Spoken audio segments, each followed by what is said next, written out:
جو کھڑے اور بیٹھے اور لیٹے ہر حال میں اللہ کو یاد کرتے اور آسمان اور زمین کی پیدائش میں غور کرتے اور کہتے ہیں کہ اے پروردگار تو نے اس کائنات کو بے فائدہ نہیں پیدا کیا، تو پاک ہے، تو قیامت کے دن ہمیں دوزخ کے عذاب سے بچائیو۔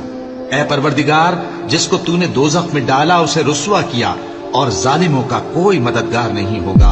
اے پروردگار ہم نے ایک پکارنے والے کو سنا کہ ایمان کے لیے پکار رہا تھا کہ اپنے پروردگار پر ایمان لاؤ، تو ہم ایمان لے آئے۔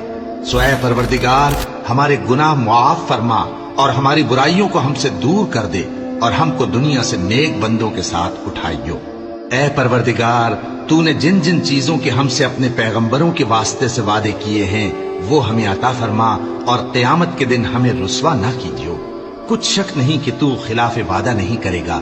تو ان کے پروردگار نے ان کی دعا قبول کر لی اور فرمایا کہ میں کسی عمل کرنے والے کے عمل کو مرد ہو یا عورت ضائع نہیں کرتا۔